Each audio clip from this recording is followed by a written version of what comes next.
Olá pessoal, vamos continuar com mais um tema e vamos falar agora sobre forças internas em vigas. Você pode encontrar informação sobre este tema nos livros que deixo aí. Bom, o que são as forças internas? A gente sabe que se tem uma viga apoiada, como por exemplo essa viga aqui, ela é uma viga de balanço, ela está engastada no ponto A e o outro extremo está livre. Sobre essa viga você teria forças externas agindo, Por exemplo, as reações dos apoios são forças externas. Também tem um momento binário aqui, mas também tem forças externas que podem ser carregamentos externos que estão agindo sobre a viga. Está representado aqui com a letra P1 e P2. Essas são forças externas ou momentos externos. Que são as forças internas? São aquelas que aparecem no interior da viga, ao longo da viga, como por exemplo esse ponto específico aqui. Nesse ponto você vai ter esforços internos, que é muito importante a gente saber esses esforços, descobrir eles, determinar eles, porque eventualmente eles podem causar alguma ruptura na viga. Ela pode causar, se são muito intensos, pode causar que a viga quebre, Então é importante saber que tipo de esforços e de que ordem são os esforços que estão dentro da viga. Então, como a gente determina esses esforços internos? Por exemplo, imagine que a gente quer saber quais são os esforços internos num ponto qualquer da viga. O que a gente faz é seccionar a viga passando por esse ponto. É a mesma coisa que a gente fazia para o caso das treliças. A gente seccionava as treliças e dividia ela em dois. Então, você secciona a viga e divide a viga em duas seções, uma para a esquerda, outra para a direita, e aí a gente representa quais são essas forças internas. Quais são elas? Aqui, BB é o chamado esforço cortante. Esforço cortante é um esforço de desalinhamento. Ou seja, repare que se você coloca o esforço cortante na seção esquerda, essa aqui da viga, apontando para baixo, então na seção direita o esforço cortante estaria apontando para cima, porque esse ponto está em equilíbrio. O seu ponto por onde você secciona a viga, ela está em equilíbrio. Logo, essas forças têm que se equilibrar, elas têm que ser iguais em módulo e de sentidos contrários. E reparem que isso seria um esforço de cisalhamento, Tende a cisalhar a viga nesse ponto específico. Você também tem um momento fletor, que é um momento de torção. Esse momento, na seção esquerda da viga, estou representando com um momento positivo, ou seja, anti-horário, saindo do quadro. Então, na seção direita, ela estaria agindo com um momento negativo, entrando no quadro. E é um momento de torção. Eles têm que ser iguais e de sentido contrário exatamente nesse ponto para se equilibrar. Okay? Você também tem mais uma força, que é a força normal. Que é uma força, essa força normal é uma força de tração ou de compressão. Ela age ao longo da viga. Então, se do lado esquerdo você tem que essa força está saindo da viga, está aqui nesse sentido. Do lado direito, na seção direita, você teria que a força normal estaria no sentido contrário a essa aqui, tá? Só para compensar, porque esse ponto estaria em equilíbrio. Então, essas são as forças que se encontram, as chamadas forças internas, que se encontram no interior de uma viga. São três especificamente: esforço cortante ou cisalhamento, o momento fletor ou momento de torção e a força normal, que são forças de tração ou de compressão. Então, o objetivo é determinar essas forças internas. Um ponto importante é que você tem que sempre escolher o sentido desses vetores.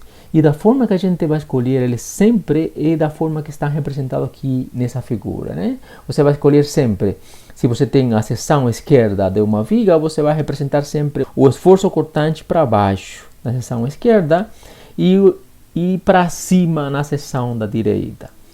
O momento fletor ele sempre vai ser um momento positivo ou anti-horário na seção esquerda e negativo na seção direita. Negativo ou horário na seção direita.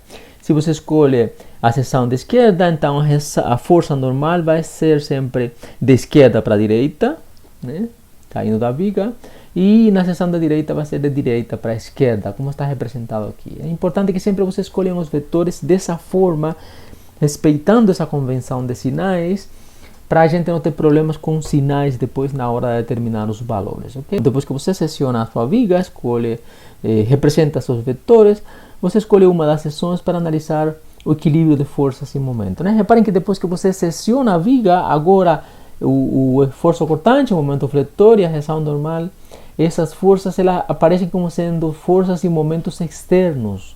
Então você analisa eles junto com as forças e os momentos externos, por exemplo, devido às reações dos apoios.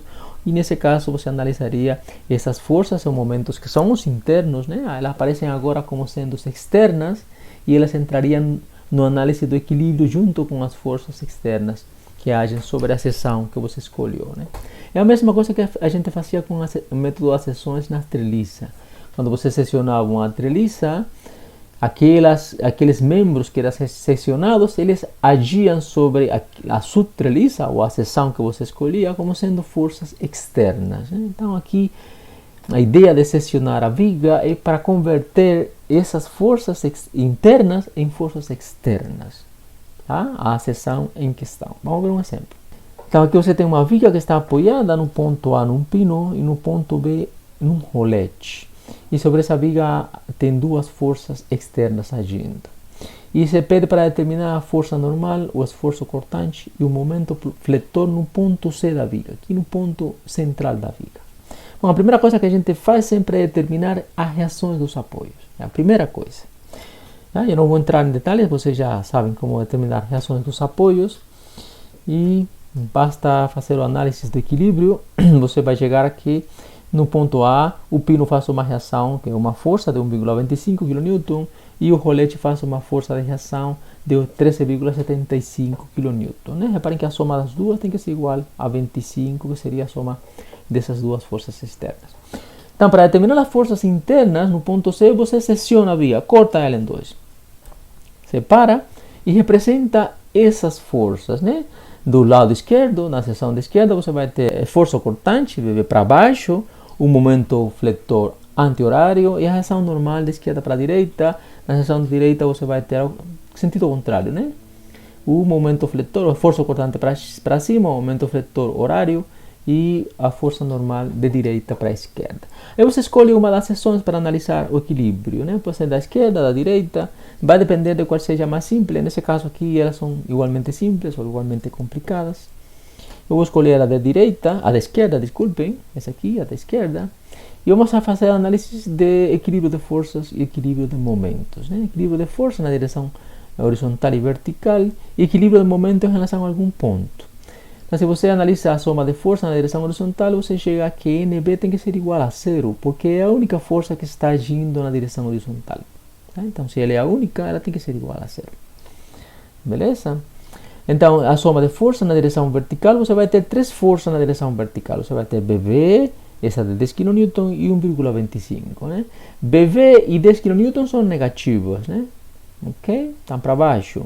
E 1,25 está positivo, para cima.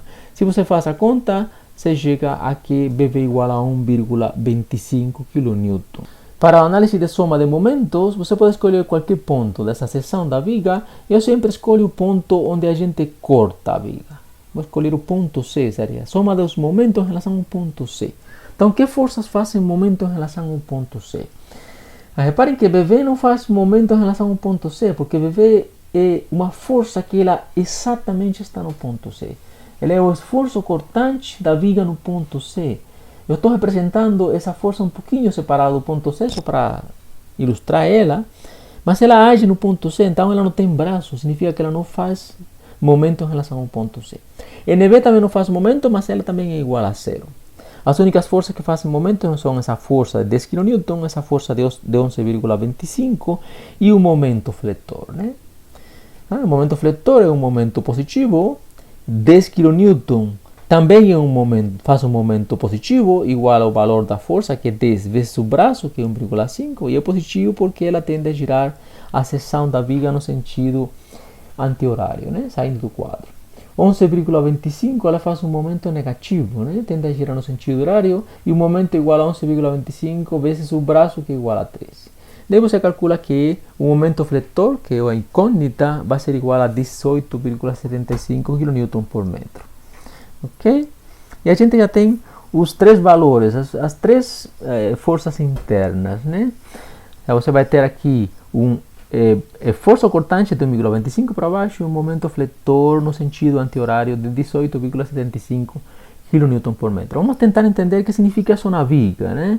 Se você tem toda a viga completa, você vai ter que no ponto C, você vai ter um esforço cortante, uma força de ressalhamento de 1,25 kN por metro. Reparem que essa força, ela está para baixo aqui para que junto com 10 compense essa de 11,25, né? Desse lado aqui.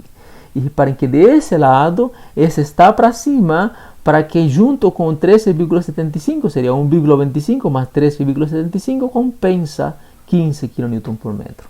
Desculpem, 15 kN, são forças, né? O momento fletor seria um momento de torção. Então, reparem que esse momento aqui de 18,75 vai compensar os momentos dessas duas forças em relação ao ponto C. E esse momento fletor desse lado, de 18,75, vai compensar também os momentos dessas duas forças em relação ao ponto C. Tá? Então, esse é o objetivo de determinar a força interna. Você tem que determinar, num ponto específico da viga, quanto vale o esforço cortante e o momento fletor. Nesse caso, essa viga não está submetida a nenhuma tração ou compressão, ou seja, a força normal dela é igual a zero. Okay? Então, a gente vai continuar no próximo vídeo, vamos estudar mais um aspecto importante das vigas. Okay? Então, muito obrigado e até o próximo vídeo.